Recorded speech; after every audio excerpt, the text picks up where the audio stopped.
ETF index mutual funds నేర్చుకుని stock మార్కెట్లో రాణించాలనుకుంటున్నారా? వెంటనే ఈ నెంబర్కి కాల్ చేయండి.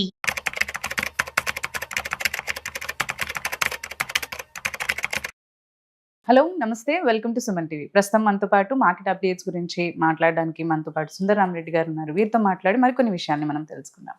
హలో అండి, నమస్తే. నమస్తే మ్యామ్. మనం ఇప్పుడు లాస్ట్ ఒక 14 ఆర్ 1 year బ్యాక్ నుంచి చూసుకుంటూ ఉంటే 14 months నుంచి కూడా చూసుకున్నా కానీ మనకి మార్కెట్లో ఇప్పుడు జీరో రిటర్న్స్ ఉన్నాయి. అవును. సో ఇలాంటి టైంలో ఒకవేళ ఎవరైనా ఇన్వెస్ట్ చేయాలి అని అనుకుంటే, ఎందుకంటే ఇప్పుడు మనకి చాలా ఫండ్స్ వస్తూ Yeah. ఉంటాయి, పిఎఫ్సి కానీ లేదంటే ఎవరైనా ఓకే. చాలా మంది ఇప్పుడు అవేర్ అయ్యారు ఇన్వెస్ట్ చేయాలి అనే దాని మీద.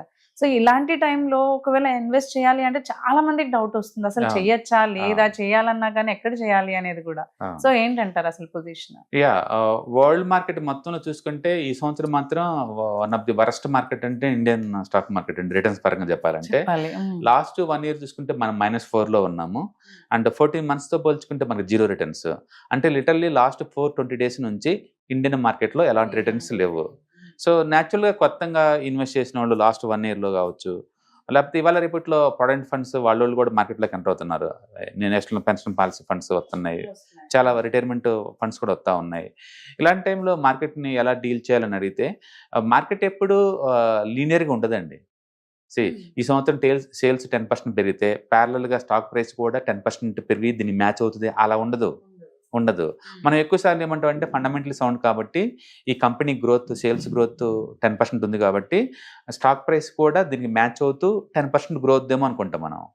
స్టాక్ మార్కెట్లో అలా వర్క్ చేయదండి. ఇదేంటంటే నేషనల్, ఇంటర్నేషనల్గా, పొలిటికల్గా, జియోగ్రాఫికల్గా రకరకాల రీజన్స్ అన్నిటిని డిస్కౌంట్ చేసుకుంటూ ముందు పోవాలన్నమాట. అంటే లిటరల్లీ నాన్ లీనియర్, ఇది మార్కెట్ లీనియర్గా పోదు. సో అప్పుడు ఏమవుతుందంటే కొన్ని ఇయర్స్, కొన్ని డెకేడ్స్ కూడా జీరో రిటర్న్స్ వచ్చి కొన్ని విత్ ఇన్ వీక్స్కి 100% వచ్చే స్టాక్స్ ఉంటాయి. దాని బిహేవియర్ అలాగే ఉంటుంది. అందుకని ఈ సైకిల్స్ ఏంటంటే ఇది ఎన్ని కూడా లేదు, సైకిలికల్ నేచర్ అనమాట. అంటే ఫాస్ట్గా గ్రో అవుతుంటాయి, కొన్నిసార్లు ఆగిపోతాయి, కొన్నిసార్లు మళ్ళీ డౌన్ అవుతూ ఉంటాయి. అన్ని సైకిల్స్ మొత్తం రొటేట్ అవుతూ పోతూ ఉంటాయి అనమాట ఇవి. అందుకని మనకి చాలా పేషెన్సీ ఉండాలి స్టాక్ మార్కెట్లో, చాలా కన్విన్షన్ పవర్ ఉండాలి. ఇది మంచి కంపెనీ, గ్రోత్ పర్ఫెక్ట్ ఉంది కాబట్టి ఏదో ఒక రోజు ఈ మ్యాచ్ అయ్యేలాగా స్టాక్ ప్రైస్ కూడా మూవ్ అవుతుంది అనే ఐడియా ఉండాలన్నమాట. అయితే ఇలా 14 months 2 years జీరో రిటర్న్స్ వచ్చిన సందర్భాలు ఏం లేవు అంటే చాలా ఉంటాయండి. మనం కనుక చూసుకున్నాం అనుకోండి, అంటే 2008లో స్టాక్ మార్కెట్ 52% డౌన్ అయిందండి. ఫ్లాట్ కాదు నేను అంటుంది, -52%. ఇది 2008లో. మళ్ళీ అది ఎప్పుడు రికవర్ అయిందండి? మళ్ళీ నెక్స్ట్ ఇయర్ రికవర్ అయింది, 84% వచ్చేసి. ఓకే. మళ్ళీ తర్వాత 2011లో కూడా -24% వచ్చిందండి 1 year రిటర్న్స్. మళ్ళీ ఆ నెక్స్ట్ ఇయర్ 32%తో రికవర్ అయిపోయింది. ఓకే. ఆ తర్వాత 2015లో కూడా -1 వచ్చిందండి. ఓకే. ఆ తర్వాత నెక్స్ట్ ఇయర్ కూడా +5 అనేది వచ్చింది. 2 years తర్వాత మళ్ళీ 32% రికవర్ అయింది. అంటే హిస్టారికల్ రిఫరెన్స్ కనుక మనం తీసుకుంటే స్టాక్ మార్కెట్లో కొన్నిసార్లు మైనస్, కొన్నిసార్లు ఫ్లాట్, కొన్నిసార్లు టూ మచ్ రిటర్న్స్ అనేది మామూలే. సో ఇది లీనియర్ ఉండదు, నాన్ లీనియర్గా మూవ్ అవుతూ ఉంటుంది మార్కెట్ సైకిల్కల్గా. కాకపోతే పెయిన్ఫుల్ విషయం ఏంటంటే వరల్డ్ మార్కెట్ ఈ సంవత్సరం యావరేజ్ మీద ఆల్మోస్ట్ 25% దాకా వచ్చినాయండి.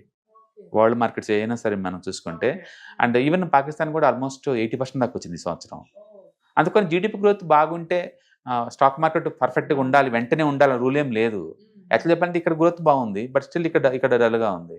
సో అందుకని ఇది నాన్ లీనియర్గా మూవ్ అవుతుంటుంది కాబట్టి, సైకిలికల్ నేచర్ ఉంటుంది కాబట్టి అప్ అండ్ డౌన్ అవుతూ ఉంటుంది. ఇప్పుడు ఆల్రెడీ ఇన్వెస్ట్ చేసిన వాళ్ళు ఏంటి వాళ్ళు అనుకుంటారు కదా, ఇప్పుడు ఏం లేదు మనం తీసేయాలా లేదా అనే డౌట్ లో ఇక్కడ ఉంటారు. నాలెడ్జ్ అంటే హిస్టారికల్ డేటా రీడ్ చేయటమేనండి. నాలెడ్జ్ అంటే కనుక అంటే ఇది కొత్తగా ఇలా జరగడం ఫస్ట్ టైమా, ఇంతకుముందు ఎప్పుడైనా జరిగిందా, జరిగితే తర్వాత ఏం జరిగింది అని మీకు ఐడియా వచ్చింది అనుకోండి, ఇప్పుడు నెక్స్ట్ అదే జరగబోతుంది. అందుకే హిస్టరీ ఆల్వేస్ రిపీట్, కొత్త విషయాలు ఏం జరగవు ఇక్కడ. అందుకని హిస్టరీని మనం రీడ్ చేయడం ద్వారా మనకు విషయం అర్థం అవుద్ది.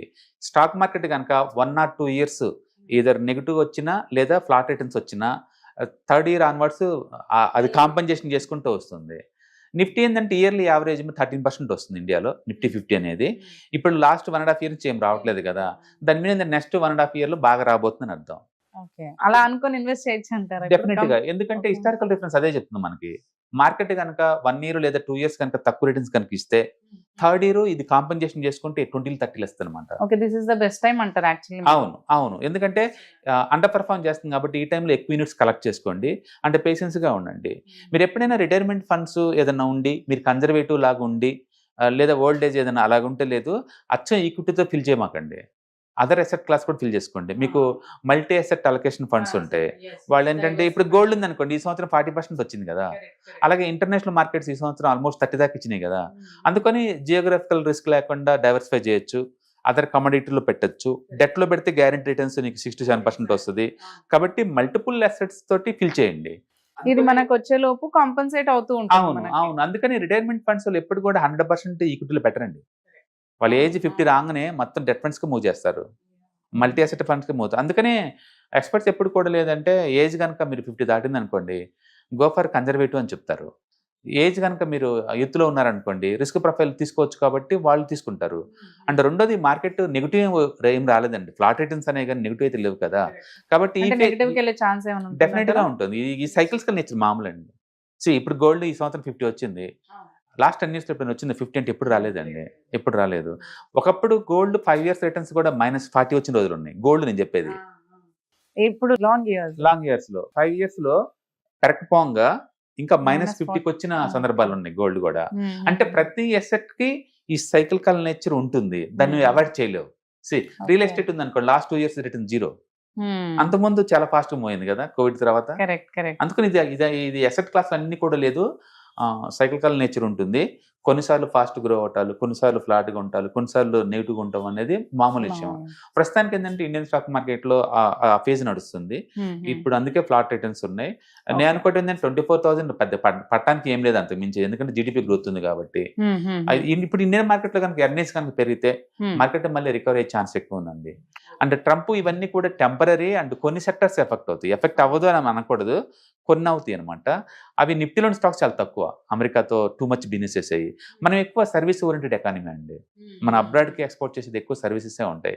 అంటే సర్వీస్ మీద ట్యాక్స్లు కానీ దాని మీద ప్రొవిజన్ ఏం లేదు. అందుకని ఈ అమెరికా తోటి growth maybe 0.1 or 2% GDP growth down అవుద్దేమో కానీ ఎంటైర్ జీడిపి గ్రోత్ అయితే నెగిటివ్ అవుద్దని అనుకోవట్లేదు. రీసెంట్గా అమెరికా వాళ్ళ ఓన్ రేటింగ్ కంపెనీ S&P వాళ్ళే ఇండియన్ సవర్జింగ్ ఫండ్స్ రేటింగ్ పెంచారు వాళ్ళు. ఇంతకుముందు BBB- ఉండేది, దానికైతే స్టేబుల్గా మార్చారు.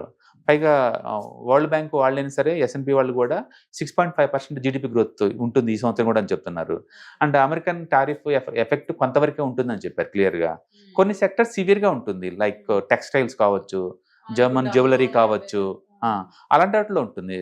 బట్ అన్నిట్లో అవి కాకుండా ఇప్పుడు మంచిగా ఉన్నాం, ఇప్పుడు ఫార్మా ఐటీ వాటిలో పెట్టుకుంటే బెటర్ అంటారు కదా. అదే అంటుంది, అది వాటికి ఎఫెక్ట్ కాని సెక్టర్స్ మనం చూసుకుని పెట్టుకోవచ్చు. ఏదైనా కావచ్చు. లాస్ట్ 14 months నుంచి 0 రిటర్న్స్ వచ్చినాయి. మేబీ ఇంకొక 2-3 months ఇది కంటిన్యూ అవుతుంది. ఒకసారి గవర్నమెంట్ దగ్గర నుంచి ఈ GST రిఫార్మ్స్ అన్ని అవుతున్నాయి కదా, అది మనకి అర్థమైన తర్వాత మన క్లారిటీ వస్తుంది. ఏదైనా సరే లాస్ట్ 1 yearలో ఈ అమెరికన్ టారిఫ్ గురించి పక్కన కనుక పెడితే కనుక ఇండియాలో ట్యాక్స్ రిఫార్మ్స్ బాగా జరుగుతున్నాయి. అండ్ GSTని 18% మొత్తం క్లోజ్ చేసి 12 తీసుకొస్తున్నారు. అండ్ 28 ఏమో 18కి అండ్ 12 ఏమో 5 తీసుకొస్తున్నారు. అంటే ఇక్కడ 2 స్లాబ్స్ ఉంటాయి ఎంటర్ ఇండియా మీద. సిన్ అని చెప్పేసి కొన్ని కేటగిరీలు అయితే ఒక 5-6 కేటగిరీస్కి మాత్రమే 40 ఇస్తున్నారు. అదర్వైజ్ అయితే మెజారిటీ అయితే 5 కానీ లేదా 18 కానీ వస్తున్నాయి. ఇట్స్ వెరీ క్లియర్ స్ట్రక్చర్ అనమాట అది. అండ్ రెండోది, ఈ సంవత్సరం RBI ఇప్పటికే 3 సార్లు వడ్డీ రేట్లు తగ్గించింది. అండ్ లిక్విడిటీ బాగా ఇంప్రూవ్ చేశారు లోకల్ దాంట్లో. అండ్ గవర్నమెంట్ వాళ్ళు ఇప్పుడు ఎక్స్పోర్ట్ వాటికి కూడా బాగా ఎంకరేజ్ చేస్తున్నారు. ఓకే. అండ్ అంటే గవర్నమెంట్ తరపు నుంచి విల్లింగ్నెస్ ఉంది, అటు మార్కెట్ కూడా బాగా రిసీవ్ చేసుకుంటుంది. నేను కూడా ఈ అమెరికన్ ఇష్యూ అనేది టెంపరీ, కొన్ని చిన్న సెక్టర్స్ మీద బాగా పడుతుంది తప్ప ఓవరాల్గా ఏం పడదు. ఇండియా బేసికల్గా అగ్రికల్చర్ ఓరియంటెడ్ ఎకానమీ, వర్షాలు బాగా పడుతున్నాయి. 70% వరకు ఆ గ్రోత్ అగ్రికల్చర్ నుంచి వస్తుంది. అండ్ ఐటీ మనకి 7% ఉంటుంది ఎంటర్ జీడిపి మీద. ఐటీ ఏం ఎఫెక్ట్ అవ్వటం లేదు. కాబట్టి మనం అనుకున్నంత బ్యాడ్ అయితే ఏం అవ్వదు, ఓవరాల్ గ్రోత్ అంతే ఉంటుంది. సో న్యూగా ఇన్వెస్ట్ చేయాలనుకున్న వాళ్ళైనా, ఆల్రెడీ చేసిన వాళ్ళైనా కంటిన్యూ చేస్తే బెటర్ అంటారు. సెక్టార్స్ చూసుకొని పెట్టుకోమంటారు. సెక్టార్ స్పెసిఫిక్ లేకుండా మీరు కొత్త అనుకోండి, మీకు ETFs, index funds, mutual fund లాంటి పెట్టుకుంటే ఎక్స్పర్ట్ చూసుకుంటారు. సబ్జెక్ట్ నాలెడ్జ్ కనుక ఉందనుకోండి, అమెరికా టారిఫ్తో ఎఫెక్ట్ అవ్వని సెక్టార్స్ ఉంటాయి కదా లోకల్ కన్జంప్షన్, అందులో పెట్టుకోవచ్చు.